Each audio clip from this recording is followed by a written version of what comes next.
Ladies and gentlemen, boys and girls, welcome back to the podcast and the YouTube channel. Sal Vetri here, and today we have a 100K to first Wednesday, April 8th, LPL and now the LCK after a couple days off is returning. We get up to a 5-game slate, 3 games from the LPL, 2 games from the South Korean League, the LCK. I'm pretty excited to bring this to you. We have a couple big favorites on the slate, and we'll get down all into that position by position.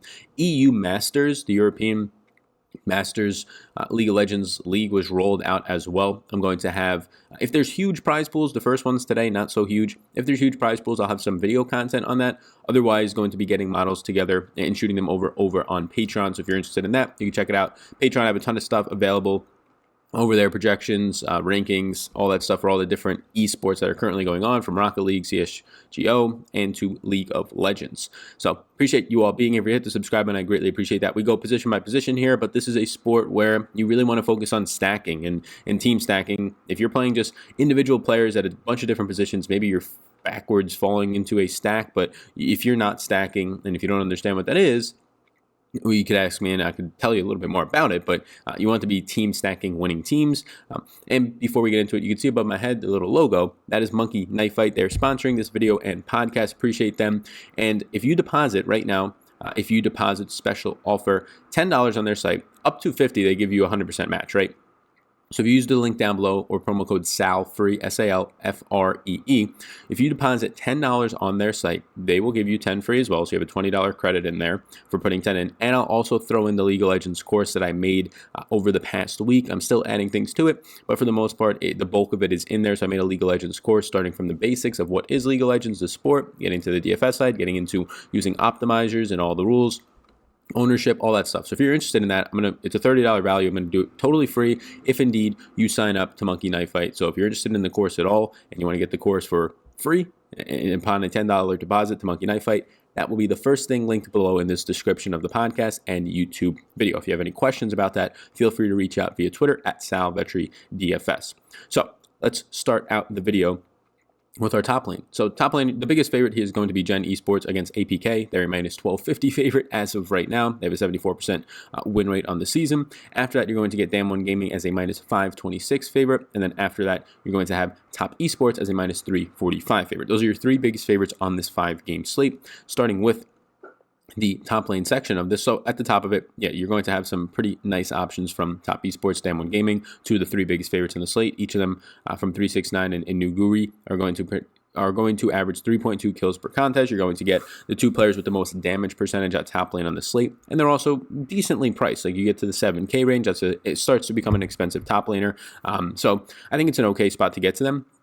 Not too sure how much I really prioritize them here because, to be completely honest with you, Team Wii on the opposite side of this Top Esports as a plus 243 underdog is slightly appealing to me. They're a team that probably has the biggest ceiling on the entire slate when you go across each of their positions, mid lane, top, jungler even, their team spot. So I'm actually interested at $5,800 Morgan, 2.8 kills per contest, 3rd highest on the slate out of any of the starters, 6.2 assists per contest out of any of the starters, is 3rd on the slate. So I'm interested there at 5,800. Looking through some of the other underdogs, we'll see who starts for Suning. Suning is also, in my opinion, a live underdog, a plus 167 underdog, going up against OMG, who is a minus 222 favorite today. Seeing who starts for Suning, if it is Bin has been starting as of late. There'll be interest there. 2.9 kills per contest through 8 games for Bin is the 3rd best on the slate. If it's BU, slight interest, but not a ton. So the underdogs that I think, as of right now in the morning, again, I have not projected these. I'm shooting this at 7 a.m. I'll do projections throughout the afternoon, and I have not put anything in the Fantasy Cruncher, but just based on team upside, Suning and Team Wii are 2 teams that stand out. Like, I'm not going to really have much interest in Griffin or APK as the 2 other underdogs in the slate, and then the final underdog is Rogue Warriors versus VC Gaming. There's some upside in some of Rogue Warriors' players, depending on who starts, but probably not going to get there at the top lane. So, Morgan from Team Wii, Bin and or BU, whoever starts at top lane for Suning Gaming, look like okay underdog options at their price points, based on their overall team's ability to kind of have an upset here. And then all the way up at the top with 369 and Nuguri. There's a fairly priced Rascal for Gen Esports as the biggest favorite at 6,200. Yeah, I mean, you can get that into your Gen Esports 3 or 4-man stacks. I mean, it's a top laner is usually the last one into a lot of my lineups. It's an average player at an average price point. Heading over to the mid lane now. So looking at mid lane here, you're going to have Let me just pull this up. There we go. You're going to have Knight at the top at 8,000. The only player that hits $8,000 and really only 2 players above 7,500 lets me see that it's a fairly priced slate. Now, Knight's going to stand out. 4.5 kills per contest is tied for the most on this slate. 7.4 assists per contest. You're getting the most damage out of any of the starters, 28.8%. So yeah, Knight's fine at 8,000. It's a decent sized favorite. If you want to get there, it's hard not to say it. I probably maybe not avoid the captain spot, but just based on the price point being 8,000, if you're only building 1 to 3 lineups, I'd rather just get an 80 carry in the captain spot there. Let me just pull away some of these Monkey Knife Fight props. These are from the other day. But then after that, you have Damn One Gaming or Showmaker from Damn One Gaming at 7,600. Again, big size favorite. That's why you're getting the steeper price point. Yeah, it's going to project out better than normal because Griffin just dies way too much. Going up against Griffin, or they don't generate any kills. 8.3 kills per contest is what Griffin is generating. The next closest team is like 11 kills per contest, so they're just so much further off. So it should really be a quick match or quicker match than usual for Damn One, and it could easily be a 2-0 sweep, which gives you just a little bit more upside in Showmaker than usual. So I think it's okay, but it doesn't really pop off the page to me. I'd rather play BDD from Gem Esports as the biggest favorite on the slate. I think 7,400 is a very underpriced spot for BDD. I understand why Knight's priced above, but $600 above, especially with Showmaker priced above, a little bit confusing to me, I would say. So BDD looks good. But once again, the underdogs, Angel at 6,800, if you think they pull off the upset, is potentially the best mid laner on the entire slate. Titrama, if they pull up the upset, is definitely the best mid laner on the slate. So these two cheaper players between Team Wee and Suning, if one of them pulls off the upset, there's a really good chance that mid laner is actually going to be the highest scoring mid laner on the slate and one of the highest scoring players in the slate. Titrama is been absolutely dominant since taking over. Has played in 14 games so far. 9 assists per contest, leads the slate. 4.1 kills per contest. Just been absolutely incredible for Team Wii. So Titrama, Angel really do stand out for me. Knight at the top, BDD. And then, yeah, you can get to some Forge as well from VG as long as Forge continues to start. All right, heading into the support players now. So just looking at some of the support stuff, it's going to be, staying the same. QEQ for top esports if you get to start there, and Barry Lee up top. All these players are really cheap. Nobody's above $6,000, so you can really go anywhere with your support. I wouldn't prioritize it. QEQ if you get to start there for top esports, 10.8 assists per contest, highest on the slate right there. Missing for Team Wii is then at 10.3 assists per contest, second highest on the slate right there. So I think you're actually getting some pretty decent upside there. If I pull down some of these kill participations, you're going to be getting Missing at a 74% kill participation, leads the slate in creep score per minute. Missing is the support player from Team Wii, who once again is an underdog here. So Missing at 4,800 stands out extremely cheap. Sword Art as a plus 167 underdog, 9.5 assists per contest. Out of all the starters, that is the third best on the slate, a 71% kill participation, $4,400. If you have either Suning or Team Wii winning, one of these support players is probably scoring 50 plus points, and they're both priced below $5,000. So I'm okay taking shots on both of those stacks and both of those support players. I think they look really good there. We'll continue to see what happens with Cold from OMG. If you get Cold starting at a mid lane spot, I guess you can argue as a favorite there, potentially now starting at a mid lane and not playing support right now. That obviously looks like a pretty good spot as well, for the upside being in like the 60s now in a victory from a player playing in the mid lane spot, if not higher. So yes, at $5,000, that's definitely something to keep an eye on. So yeah, I actually like the cheaper options here. Hang is going to look good. Highest kill participation on the slate out of any of the starters if Hang continues to start over Maestro. We'll see if that actually happens. I believe actually Maestro might have started in the last game, so keep an eye on who starts for VG. But yeah, the top priced support players are probably just getting into your stacks today. It's not like you're prioritizing any of them, in my opinion. Anything above $5,500 doesn't really scream off the page. Really, anything above the $5,000 range, $5,200 range, doesn't really scream off the page. Between Kellen and Life, there's Risk for Gen Esports, the biggest favorite on really, and that's probably why the price point is down, because these guys have been just splitting the series. One guy starts and then you don't really get the other one at all until like the third round. So they've been splitting their series, which is a little bit concerning. You can keep taking the shot on whichever one is going to start there between Kellen and Life if you stay up to kind of get that news. I would rather it be Life, just a better overall player in the sample that we have of 17 games compared to Kellen's 13 game sample. Life's having about 2.5 more assists per contest and just dying less often. So yeah, I think that looks interesting. But yeah, these cheaper support players and their stacks look very appealing to me, because if you just hit on one of them, it's probably going to pay off huge. Now getting to the 80 carry, where you're going to just have very, very cheap options here. So Phonic and Jackie Love. Jackie Love was just signed the other day. We'll see who ends up starting there, but they are going to be the most expensive mid lane. I think they're okay. I don't think they're anything that really screams off the page to me. Goes to Nuclear. We'll see. I assume it's going to be Nuclear for Damn One Gaming. Again, these are players that aren't going to jump off the page to you, but because of the fact that they are just favorites today, and if they actually pull off the win, they're going to have a much higher opportunity to hit their ceilings than usual because of the matchups that they're in. Top Esports is a little bit confusing against Team Wee because I think Team Wee is actually really good. But Damn One Gaming against Griffin, yeah, I think there's actually a ceiling to be hit there. Ruler with a minus 1250 favorite at 7,600 seems very fine. But it's going to be, once again, trying to get one of these underdogs to pop. Young Fang for Suning is honestly probably one of the two, if not the best, AD carry on the spot, especially in victories. You're getting 5.1 kills per contest, 5.7 assists per contest. Both those out of all the starters are up there for the top two in the slate. And then Jung Meng for Team Wei. Jung Meng for Team Wei is right there with Young Fang as one of the 2 or 3 best AD carry on the entire slate. They're both underdogs, 7,000 for Young Fang, Jung Meng at 6,800. Yes, if one of these players in one of these teams just win, and even if they lose, we've seen now twice in like the past 2 weeks, Team Wei, Jung Meng and Teacher Mao have scored over 100 points in losses each. That is just ridiculous at how many points and kills that this team can put up. 6.5 assists per contest for Jung Meng, 5.2 kills per contest, and a 77.9 kill participation leads the slate. So very interested in Team Wei and Suning as underdog stacks. Probably don't put them together just because of the amount of risk it takes on. But if they both did pull off the upset, you're looking at a ton of points there. And if we're looking at the top, yeah, I guess there's not really a ton of expensive AD carry. Like the most expensive is probably going to be Fotek at $8,000 flat. Ruler at 7,600 looks okay. It depends on where you think that these stacks go. If you're stacking Suning more so than OMG, you're not going to get to a lot of Smiles. You're going to get to more Young Fang. If you're stacking VG more than Rogue Warriors, which I probably will end up doing, I'll get to some iBoy as well.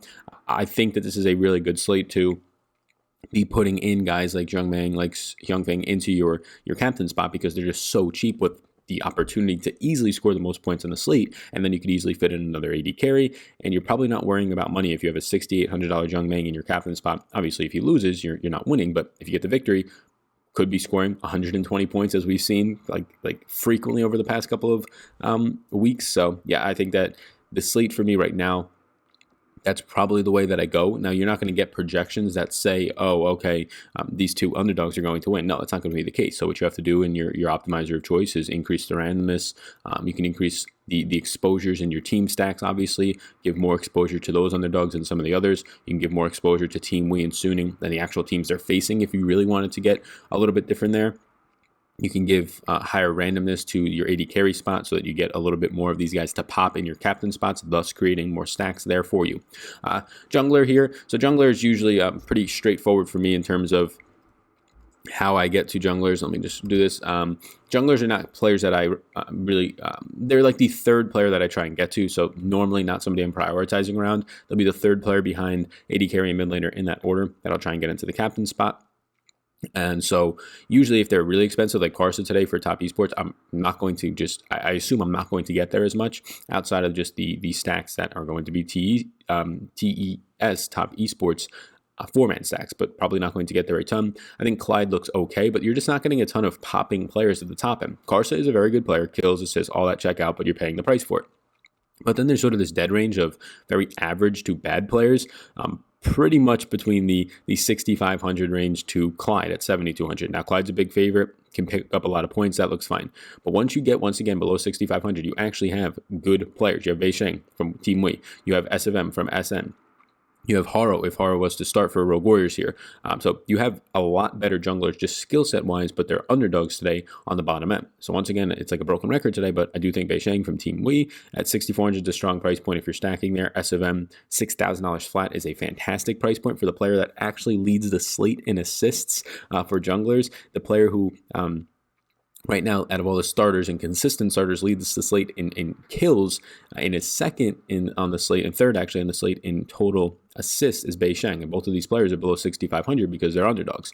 Just bank on one of them hitting, and you'll have a really good day. At the top, Karsa. So I'd go all the way up to the top here at Karsa if you're just trying to prioritize like exposures of your junglers.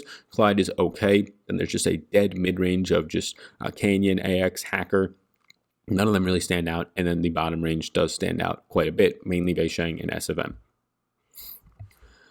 So finally here, and I'll call out once again that if you want to check out, if you want to get for free The League of Legends course I'm doing, and I'm going to add some more advanced stuff into there. I already have a good amount, and there's a couple people who have already taken it if you want to ask their opinion on it. But if you want to get it for free, there's a link down below on how you can do so. You just have to deposit $10 on Monkey Knife Fight. They will give you a $10 bonus with the link down below, the promo code SALFREE. But if you click the link, it will tell you all that. So you deposit there for $10. And I'm throwing in that course for free. Otherwise, it is a $30 value if you prefer to pay full price for some reason. But getting to the team spots here, yeah, so all the favorites will be in my exposures. I will probably only X out APK, Prince, and Griffin. Potentially I'll X out Rogue Warriors, but from the team spot, that is not their overall players. So APK, Prince, Griffin, probably going to cross out them and maybe all of their players. Rogue Warriors might just cross out their team spot, might not cross out all of their players. But I want Team Wee, I want Suning, I want those opportunities for their lineups to come up, because Team Wee and Suning will score a lot of points in the team spot if they do indeed win. If I want to put them in there as a 3-man or a 2-man or even a one-off stack to get a little bit different, I think they're okay to go there. You have Team Wee at just $4,400 when they have the third best KDR on the entire slate. Their problem is they're facing the team that is the second best KDR on the slate and has the most kills per contest. But you want to hear something that's really fun? This game, and this is the perfect spot. This is exactly what you've seen for the last 2 weeks when you're getting 100 points out of Teacher Ma and Jung Meng in losses. Top Esports leads the slate in kills per game. Number 2 is Team Wee, their opponent, with 14.9 kills per game. There is going to be a ton of kills in this game. Even if you get Team Wee just not winning in this one, and it goes to full 3 rounds, as it probably should, since it's not that far of a spread here. If you get them going the full 3 rounds, just the amount of kills that are going to be in this contest, both teams die at an average clip. I think you're going to get a ton of points here for very cheap price points for what the Team Wee guys are. So they might lose this game, but they can still drop 85 plus to 100 plus points, which is crazy to think about, and keep you in the race and keep you very viable at a cheap price point, which then allows you to do anything else with your lineup. So yes, all these team spots I'm okay playing outside of Griffin, APK, and probably Rogue Warriors, but I'll get back to seeing if that's the case. I'll be getting a good amount of Team Wee, Suning, VC Gaming, Top Esports, Dan1 Gaming, and Gen Esports, just making sure they don't correlate negatively with my lineup. So that's where I'm at right now. I appreciate you tuning into this video. You can hit the subscribe button. I greatly appreciate it on the podcast and the YouTube channel. Hit that notification bell as well. Getting closer to 20,000 subscribers. And if you want to check out what I have to offer on Patreon, projections for all the esport games, as well as data models, rankings as well for GPPs, some for cash depending on the sport, like League of Legends. I really do appreciate all that. And lastly, if you want to play on Monkey Knife Fight, player prop site, it's really fun for esports, and especially when the main physical sports come back. Monkey Knife Fight, if you use the promo code SALFREE, there's a thing down below to learn all about this. You will get a $10 deposit bonus upon depositing $10, up to $50 if you would like a deposit bonus. But you also get my course for free, the League of Legends course that I have made over the past week. Thank you. There's already been about like 15 to 20 people that went in there, and it's all been positive feedback so far. So check it out, linked down below. Thanks for tuning into this one, and I will see you in the next one. Thanks for tuning in, and I hope you enjoyed that video. Above my head, if you're not already subscribed to this channel, I do ask you if you can please hit that subscribe button. Helps me out a good amount to reach more people. You can also follow me on Twitter. That's over there. Right in the corner is my @SalVetryDFS Twitter. And then above, you'll find my Patreon link. You can click on that if you want more exclusive content for me, or a video is going to pop up. So why don't you check that one out as well? I think it's going to be beneficial for you. Thank you so much again for tuning in, and I hope you have a fantastic rest of your day.